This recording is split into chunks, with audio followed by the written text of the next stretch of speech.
Bismillahirrahmanirrahim, dear students. Today we will talk about estimation of electric force by surface charge distribution. आज के lecture के अंदर हम estimation of electric force जो है उसकी बात करेंगे और किस तरह से हमने एस्टिमेट करनी है फोर्स सरफेस चार्ज डिस्ट्रीब्यूशन के लिए आज हम वो पढ़ेंगे। हमारा कोर्स PHY 401 इलेक्ट्रिसिटी और मैग्नेटिज्म 1 है जी। BS physics third semester evening के लिए कोर्स है, semester 20 fall 2021। So in the previous lecture, we have discussed about the estimation of linear charge distribution, and in the two special cases uniform linear charge line of charge के लिए हमने consider किया था और ring of charge के लिए consider किया था।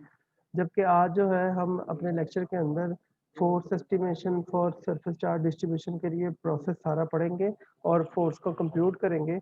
और in a special case we will discuss about disc of charges. एक डिस्क ली जाएगी, उसके ऊपर हम फर्ज करेंगे कि पूरा थ्रू आउट एक पॉजिटिव चार्ज है और उस हवाले से हम ये देखेंगे कि जब उसके लिहाज से कोई पॉइंट चार्ज उसके करीब आता है डिस्क ऑफ चार्जेस के ऊपर तो वो कितनी फोर्स लगाते हैं और फोर्स को हम किस तरह से एस्टिमेट कर सकते हैं, फोर्स की डायरेक्शन कैसे कैलकुलेट कर सकते हैं, इन सारी चीज़ों के ऊपर हम बात करेंगे। So let's start with the first review. What are the surface charge element. किसी भी चार्ज सरफेस चार्ज डिस्ट्रीब्यूशन का जो सबसे स्मॉलेस्ट एलिमेंट होगा हम उसे सरफेस चार्ज एलिमेंट कहते हैं। ये पहले भी हमने पढ़ा हुआ है। So there is a review of this. an infinitely small entity or differential part of homogeneously charged surface is known as surface charge element। और आमतौर पे इसको हम लिखा जाता है sigma is basically related to the surface charge density and equivalent to the dq over a। तो उस हवाले से हमारे पास जो है ये dq over dA लिखा जा रहा है।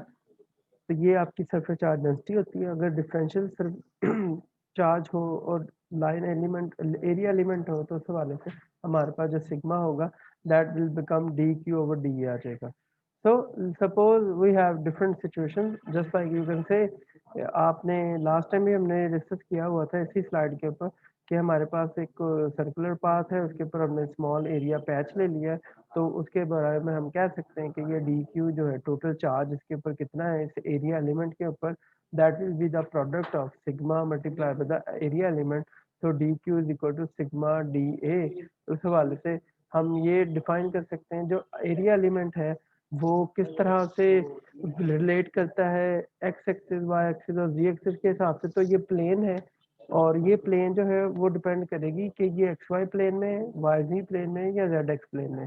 तो लास्ट टाइम भी हमने डिस्कस किया था कि आपके पास एरिया एलिमेंट जो है वो बराबर हो जाता है डी एक्स डी वाई के बराबर अगर ये एक्स वाई प्लेन में। अगर ये वाई जी प्लेन में तो area element Y D Z हो जाएगा।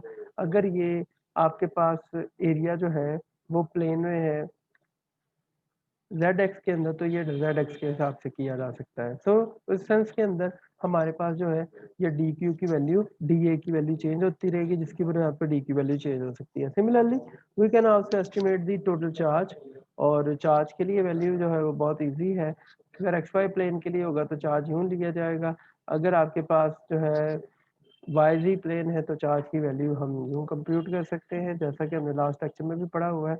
And similarly for the charge which is the plane which is spread along the z axis meaning to say zx plane। तो उस हवाले से हम यहाँ पे क्या कर सकते हैं टोटल चार्ज कंप्यूट कर सकते हैं। तो इन्हीं बेसिक स्टेप्स को हम लेके आगे चलते हैं और हमने जिसके लिए करना है तो let's start with the distribution of that. हम force exerted by the uniform distribution of charges के हिसाब से बात करेंगे। तो what are the general steps which are involved in the charge distribution. Surface charge distribution को कैसे कंप्यूट किया जा सकता है उसके मुताबिक कौन कौन से आपके पास स्टेप्स इन्वॉल्व है उसके ऊपर हम बात कर सकते हैं। तो देर आर द 5 स्टेप्स जो कि हमने पिछले लेक्चर के अंदर भी पढ़ा था। वो हम सबसे पहले लाइन एलिमेंट लेंगे, फिर हम सिग्मा जो है that will be surface charge density D Q over D A लिया जाएगा।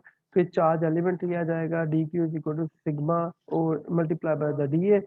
फिर हम डिफरेंशियल फोर्स या differential element of the force इस्तेमाल करेंगे, कंप्यूट करेंगे जो कि डिफरेंशियल चार्ज और पॉइंट चार्ज के दरमियान में लगाई जाएगी। And after that we will discuss about the total force involve in the integral. और उसके लिहाज से फिर हम उसके डायरेक्शंस और उसके कंपोनेंट्स के बारे में बात करेंगे। सो The very basic and easy way to understand that, suppose a charge q is distributed around the disk of having surface charge area pi r square. तो हम मिसाल के तौर पे ये समझते हैं कि हमारे पास जो डिस्क है उसका एरिया जो है वो पाई आर स्क्वायर है and the surface charge density is taken as sigma is equal to charge per unit area. The schematic view is given in the figure. So the dA is taken as the area element which occupied the charge dq.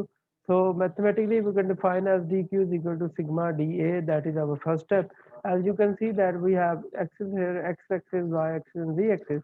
So according to the geometry, our x-axis and y-axis are occupied by the this disk of the charges और इसके ऊपर positive charge homogeneously spread किया हुआ है हमने। और आप ये देख सकते हैं कि ये सारे का सारा पॉजिटिव चार्ज जो है वो होमोजीनियस है ऑलमोस्ट। तो हम कहते हैं कि जी हमने इस पूरी डिस्क का एरिया पाई आर स्क्वायर के हिसाब से रखा है। तो लेट सपोज हमने इसके ऊपर एक स्मॉल एक सर्कुलर स्ट्रिप जो है वो सपोज कर ली है।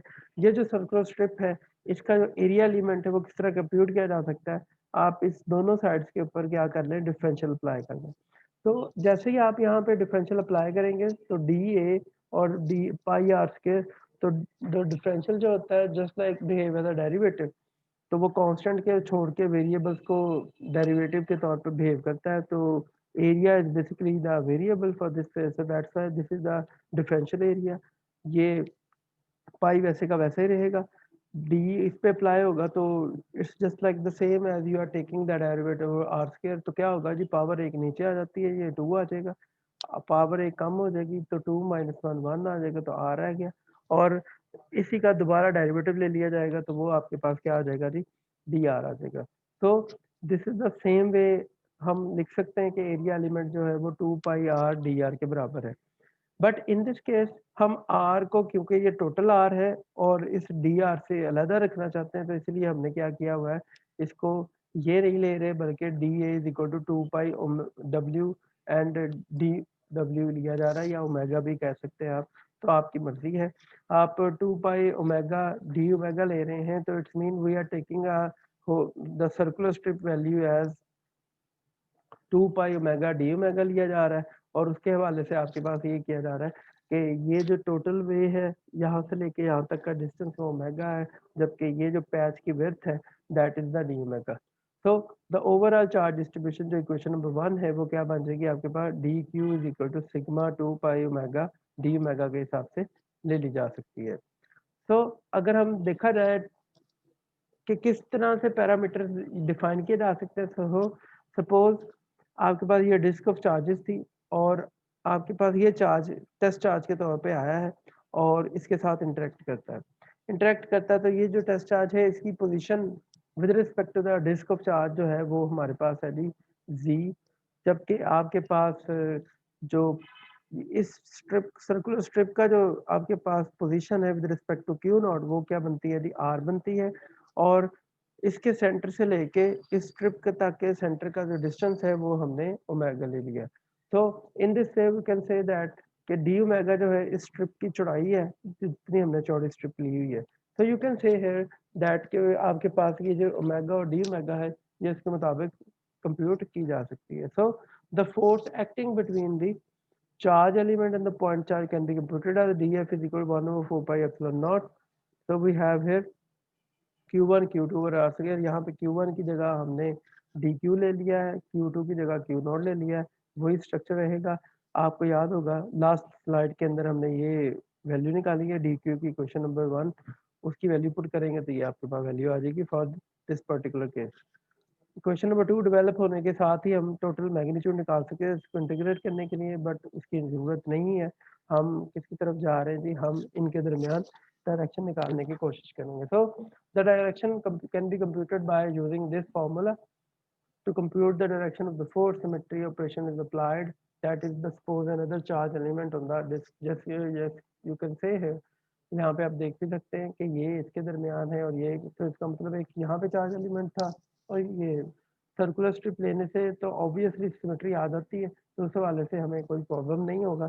तो उस हवाले से आपके पास सिमेट्री ऑपरेशन लगाया जाए तो आपको इसकी नेट रिजल्टेंट फोर्स मिल जाएगी। नेट रिजल्टेंट फोर्स जो है इसकी अलोंग अपवर्ड होगी, तो उस हवाले से हमारे पास जो total force dF is equal to dF1 plus dF2 के हिसाब से निकाली जा सकती है. This is our question number 3.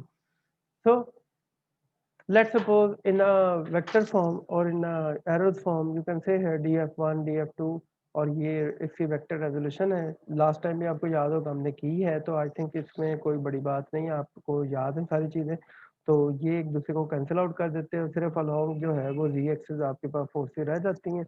इस हवाले से हमारे पास जो है वो फोर्सेज जो है वो ही पुराने तरीके के मुताबिक अलोंग जी एक्सिस ले ली जाएंगी. तो यहाँ पे हम जो है अलोंग जी एक्सिस फोर्स एक्ट कर रही होंगी. तो उस हवाले से हमारे पास जो है इनकी वेक्टर रेजोल्यूशन से हम ये कंप्यूट कर सकते हैं कि किस तरह से फोर्स जो है वो जी एक्सिस के अलोंग है और कितनी है ये भी निकाला जा सकता है.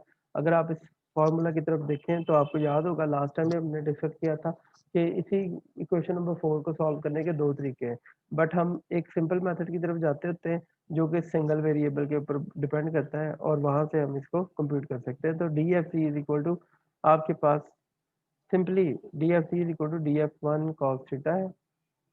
Applying integration on both sides, we get dfv is equal to integral df1 cos theta आ जाएगा. By putting the value of equation number 2, we get यहाँ पे आपने क्वेश्चन नंबर 2 की वैल्यू भी पुट कर दे तो आप देख सकते हैं यहाँ पे आपको एक तो r नहीं पता और एक cos थीटा नहीं पता. r की वैल्यू और cos थीटा की वैल्यू ये है कि आपके सामने cos थीटा बराबर होता है z ओवर r, जबकि r बराबर है ओमेगा स्क्वायर प्लस z. तो r यहाँ से और ये हाफ पावर तो ये 3/2 पावर हो जाएगी जी. ओके. और cos थीटा की जगह z ओवर r आना था, उस हवाले से हमारे पास ये इस हवाले से ये निकाली जा सकती है. तो हमने इंटीग्रेट करना है 0 से लेके r तक, तो हम इसकी इंटीग्रेशन कर रहे हैं. इंटीग्रेशन करने के साथ ही आपके पास ये टोटल इंटीग्रल बन जाएगा, बाकी सारे कांस्टेंट हैं तो वो ट्रीट किया जाएंगे. After integrating we get by treating these constant so we get this equation. ये इंटीग्रेशन जो है वो आपने पहले भी की होगी. अगर किसी किस्म का इस इंटीग्रेशन को सॉल्व करने में प्रॉब्लम हो तो मुझसे लाजमी पूछ लीजिएगा, I will tell you about that. तो कोई ऐसा मसला नहीं बनेगा. ठीक है जी. तो ये आपके पास एक फाइनल फॉर्म होती है.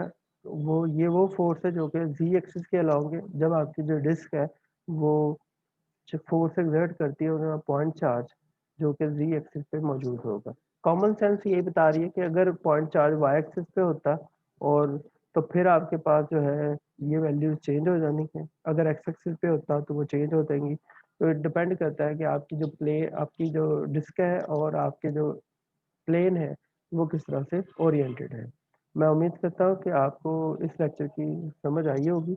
In the next lecture force estimation of volume charge distribution को हम पढ़ेंगे कि जो वॉल्यूम है उसके ऊपर अगर पूरा चार्ज मौजूद हो होमोजीनियसली तो तब हमने कैसे उसको फाइंड आउट करना है, और उस हवाले से हम उसकी इंटीग्रेशन कर सकेंगे. तो I any problem regarding the this lecture तो आप इजीली क्वेश्चन पूछ सकते हैं और अपनी डिस्कशन जो है वो कर सकते हैं in our interactive session, zoom meeting, WhatsApp group and YouTube comment section. जी अल्लाह हाफिज़.